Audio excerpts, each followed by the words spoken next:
We provide you the platform to turn your dreams into reality. Give wings to your aspirations with KR Mangalam University. इतिहास से सीखना चाहिए, वर्तमान में जीना चाहिए। और इस पार्लियामेंट में और इस देश में जिन दो चीजों पर बात होती है सभापति महोदय, हम लोग किस चीज पर चर्चा करते हैं? हम लोग या तो कश्मीर पर चर्चा करते हैं या चीन पर चर्चा करते हैं। इन्हीं दो चीजों पर चर्चा करते हैं।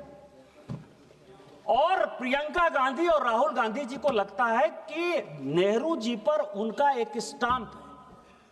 नेहरू जी आपके नाना हो सकते हैं, दादा हो सकते हैं, इस देश के वो पहले प्रधानमंत्री थे और उनके किए हुए कारनामे पर प्रश्न उठाने का मुझे पूरा अधिकार है।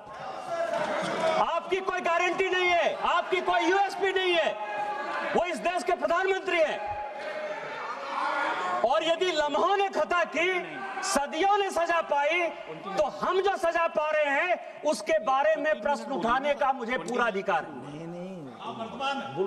एक किताब है सर जो नेहरू जी ने खुद लिखी और इस समाज को, इस देश को जानने का अधिकार है।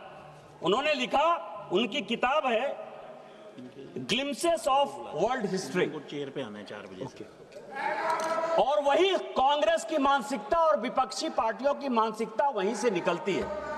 ग्लिम्सेस ऑफ वर्ल्ड हिस्ट्री में सभापति महोदय नेहरू जी ने लिखा कि मोहम्मद गजनी जिसको गजनी और गोरी जिसको कि हम लुटेरा मानते हैं, जो आज का टेररिस्ट जिसको कहते हैं, वो उस जमाने का टेररिस्ट हुआ करता था, उसको वो कहते हैं कि वो वॉरियर था।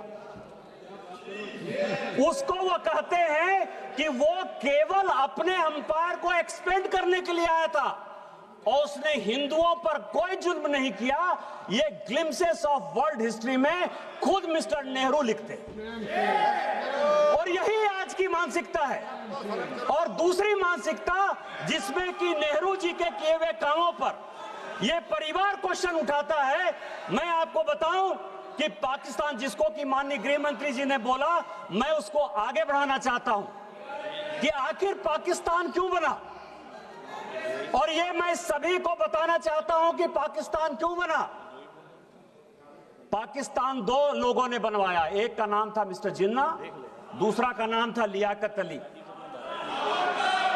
जब 1946 में, जब 1946 में लियाकत अली इस देश का कट्टर नागरिक होना चाहता था।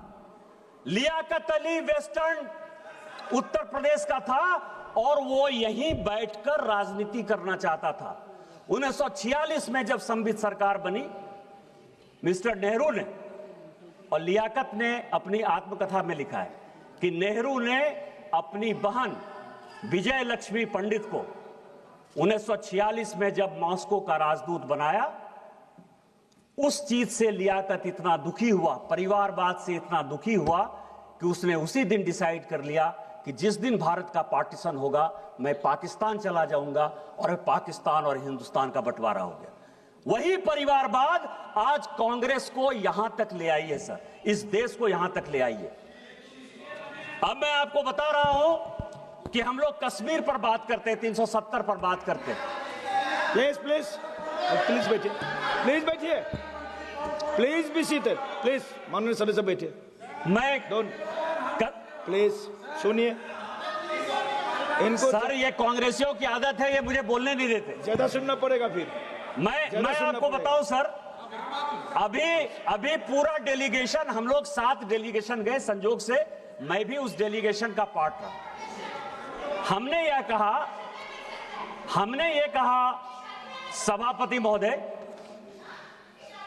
कि 370 जो है वो विशेष तौर पर ऐसी परिस्थिति में लगाया गया जिसके लिए वो हकदार नहीं था। इसकी कहानी समझिए सर कि आखिर 370 क्यों लगा और ये कश्मीर का प्रॉब्लम क्यों है जिसके कारण कि पूरे देश में लड़ाई है।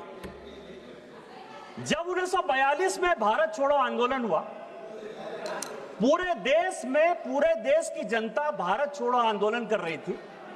हम अंग्रेजों भारत छोड़ो का आंदोलन कर रहे थे। कश्मीर एक ऐसा जगह था, कश्मीर एक ऐसा जगह था सभापति महोदय कि वहां शेख अब्दुल्ला साहब राजा कश्मीर छोड़ो का आंदोलन चला रहा था। ये ऐसा यदि करेंगे सर तो कभी भी कांग्रेस वाले नहीं बोल पाएंगे। ये जो रनिंग कमेंट्री है ना सर, ये जो वर्षा गायकवाड़ है, अब आप समझिए कि इसको इतना भी नहीं पता है कि लॉबी में कोई चलता है तो हंसी मजाक होता है, न्यूज बनाती है, इतना भी नहीं पता है। आप ये समझे सभापति महोदय, मैं आना चाहता हूं विषय पर कि जब शेख अब्दुल्ला का राजा भारत छोड़ो आंदोलन चल रहा था तो जिन्ना बहुत तेज थे।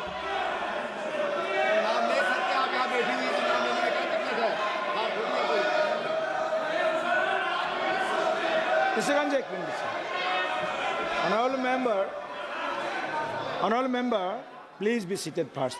Please be seated first. आप बैठिए पहले, आपको बैठने बोला है, बैठिए। Please be seated first, please be seated first. आप बार बार बैठे बैठे टिप्पणी कर रहे हैं मेंबर, बैठे बैठे आप टिप्पणी नहीं कर सकते, आपको अलाउ नहीं किया गया है। Please be seated, don't talk, please be seated, please be seated, don't talk please, please. सभापति महोदय, शेख अब्दुल्ला साहब राजा कश्मीर छोड़ो का आंदोलन चलाए हुए थे और जिन्ना ने उस वक्त राजा का साथ दिया।